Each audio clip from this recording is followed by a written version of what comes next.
Drei dreiste Lügen in 30 Stunden entlarvt. Wie deutsche Politiker Scholz, Habeck und Lauterbach uns die Taschen vollhauen, aber das nicht unbedingt immer mit der Wahrheit. Bevor wir aber in das Video einsteigen, schauen wir uns aber noch mal ein paar Sequenzen aus vergangenen Zeiten an. Vielleicht kannst du dich daran erinnern. Wenn dir das Video gefällt, lass am Ende des Videos gerne einen Daumen nach oben da und auch gerne deine Meinung dazu und teile unbedingt diesen Kanal bzw. auch dieses Video, wenn du eine Veränderung in Deutschland auch haben möchtest. Na, dann wollen wir uns doch mal anhören und anschauen, was die Politiker die letzten Jahre uns so erzählt haben. Viel Spaß damit! Ich bin oft der einzige Maskenträger im Raum. Und warum? Naja, weil ich ja einfach das Symbol auch darstellen will, die Pandemie ist noch nicht vorbei, wir müssen vorsichtig sein.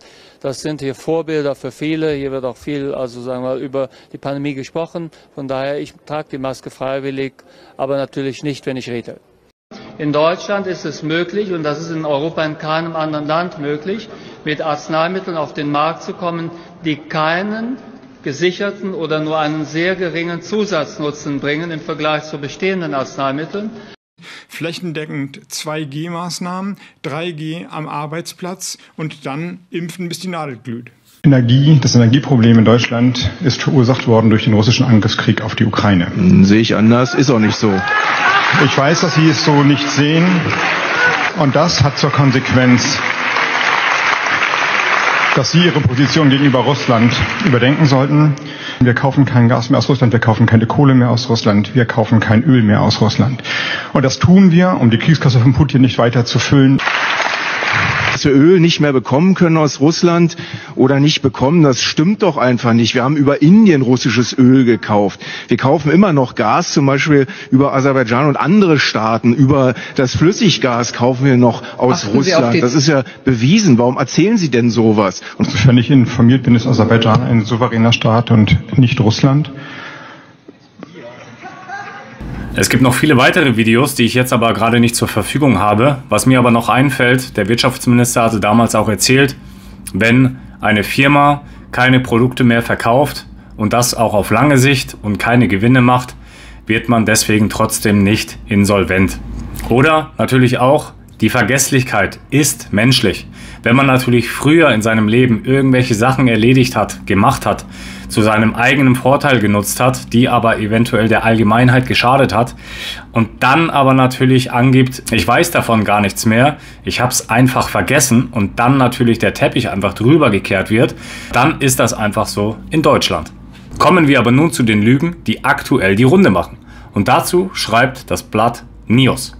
Die Bilanz der Ampelpolitiker steht für den desolaten Zustand der Regierungskoalition, an die niemand mehr glaubt. Sie selbst nicht und das Volk auch nicht. Das werden wir jetzt aber in Zukunft sehen. Jetzt spätestens bei der Landtagswahl in Thüringen, Sachsen und Brandenburg und spätestens 2025 dann bei der Bundestagswahl. In den aktuellen Umfragen kommen die SPD, Grüne und FDP zusammen nicht einmal auf ein Drittel der Stimmen. Das ist schon echt hart. Fall 1. Olaf Scholz und die irreguläre Migration. Bundeskanzler Olaf Scholz hält eine Rede auf der Bühne des Stoppelmarktes in Vechta. Er erklärt, in den vergangenen Jahren haben wir die irreguläre Migration schon deutlich gesenkt. Übrigens zusammen mit den Ländern und Kommunen. Das ist ein großer Erfolg und zeigt, es geht. Das Gegenteil ist aber wahr. Sowohl die illegale Migration als auch die Zahl der Asylanträge schnellen seit Antritt der Bundesregierung im Jahr 2021 in die Höhe. Laut aktuellen Zahlen des Bundeskriminalamtes BKA registrierte die Polizei im vergangenen Jahr 266.224 Tatverdächtige wegen unerlaubter Einreise und unerlaubten Aufenthalts. Ein Anstieg um rund ein Drittel plus 33,4% im Vergleich zum Vorjahr.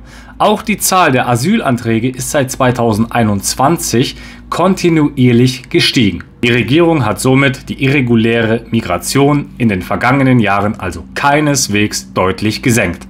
Die Migration ist vielmehr deutlich gestiegen. Zweite Lüge. Robert Habeck und das Mehr an Investitionen. Wirtschaftsminister Habeck veröffentlicht auf dem Konto des Ministeriums ein Video, in dem er den Spatenstich für die Mikrochip-Fabrik des Unternehmens TSMC bewarb. Die Bundesregierung fördert die Fabrik mit 5 Milliarden Euro. 5 Milliarden Euro. Habeck sagt dazu mit Blick auf TSMC, wir dürfen dem Unternehmen Geld geben, das nennt man Beihilfe, dass dieses Unternehmen noch mehr Geld hier investiert. Die Worte noch mehr betont Habeck und unterstreicht sie auch mit einer Geste. Tatsache aber ist, das Unternehmen investiert nicht mehr Geld, sondern weniger als die Bundesregierung. Von 10 Milliarden, die das Werk kostet, stammen 3,5 Milliarden Euro von TSMC selbst. Beteiligt sind außerdem die Unternehmen Bosch, Infineon und NXP. Was wiederum bedeutet, dass auch diese Worte vom Wirtschaftsminister Habeck nicht der Wahrheit entsprechen.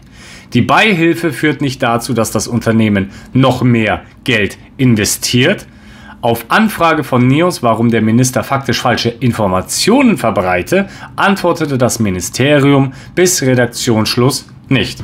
Dritte Lüge: Karl Lauterbach und die Wissenschaft. Karl Lauterbach, der Gesundheitsminister, gibt zu, dass er Einfluss auf die wissenschaftlichen Risikoeinschätzungen des Robert-Koch-Instituts RKI genommen hat. Die Bild-Zeitung berichtet über die Antwort des Gesundheitsministeriums auf eine Anfrage der CSU. Darin heißt es, aufgrund der sehr dynamischen Entwicklungen und der Gefahr der Überbelastung des Gesundheitssystems entschied das Bundesministerium für Gesundheit, BMG, deshalb gemeinsam mit dem RKI die Risikobewertung für die Gesundheit der Bevölkerung bis Ende 2022 beizubehalten. Damit widerspricht der Herr Lauterbach seinen eigenen Aussagen.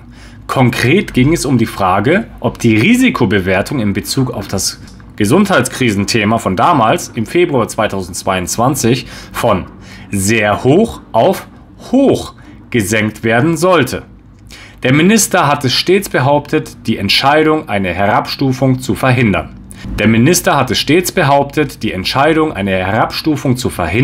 Sei auf rein wissenschaftlicher Basis gefallen.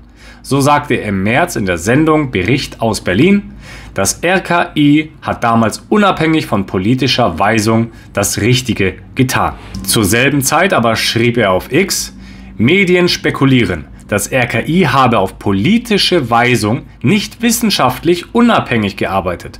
Das ist falsch.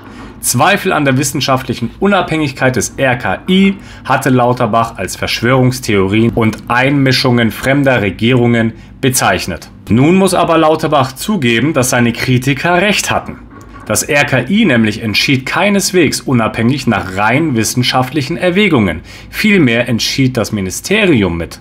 Lauterbachs Behauptung, das RKI habe unabhängig von politischer Weisung gehandelt, entspricht nicht der Wahrheit. Und spätestens seit Veröffentlichung der ungeschwärzten RKI-Files kann das jeder nachlesen. Und es ist eigentlich schon sehr erschreckend. Und das gibt mir schon sehr zu bedenken, was eigentlich hier los ist. Wo sind die ganzen Juristen? Wo sind die ganzen Anwälte, die sich dem Ganzen annehmen und das Ganze aufarbeiten? Denn das, was damals passiert ist, daraus müssen wir doch alle gelernt haben und nicht nochmal dieselben Fehler begehen. Ich bin sehr gespannt auf deine Meinung, auf deine Gedanken. Lass es mich wissen, teile dieses Video, teile diesen Kanal und lass spätestens jetzt den Daumen nach oben da. Und wenn du es noch nicht getan hast, aktiviere die Glocke, nachdem du hier ein kostenloses Abo hinterlegt hast. Ich freue mich auf das nächste Video. Liebe Grüße, dein Markus aus Alanya.